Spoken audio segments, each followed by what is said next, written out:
tayo ng ginisang pechay.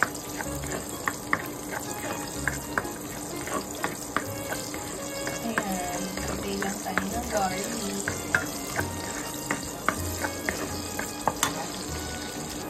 Next is sibuyas. Ayan na, naliit na. Bawang sibuyas.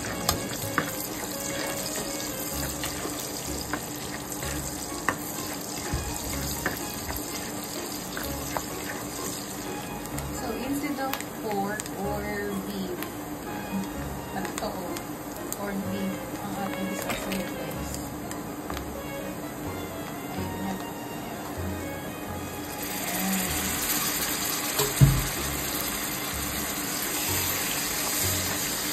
Tapos lagyan na natin ng pampalasa.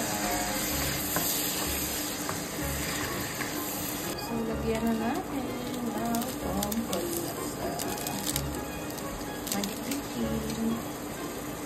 Beef cubes, since pork beef, nilagay natin. And pepper. Madaming pepper.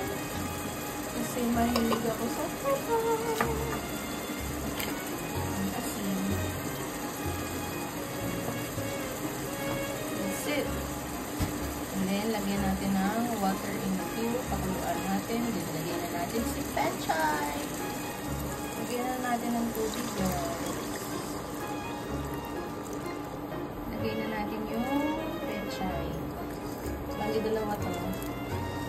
Yung ito, inuna natin yung malapit sa tangkay. Yan, kasi medyo matigas yan. Tapos, lagyan natin yung kamatis.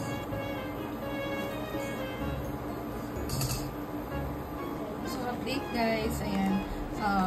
Hintayin lang natin siyang maluto.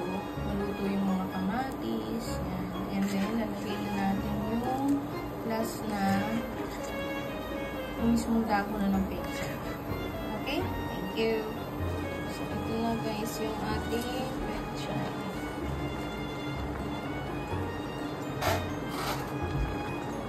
So, ayan. Haluin na natin guys. Haluin.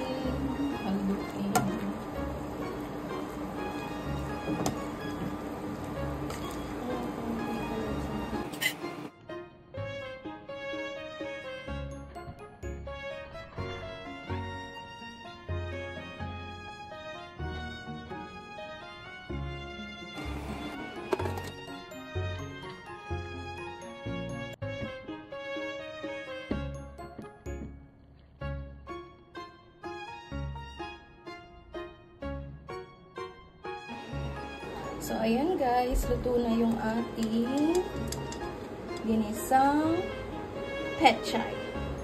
Thank you for today. Have a great day. Bye-bye.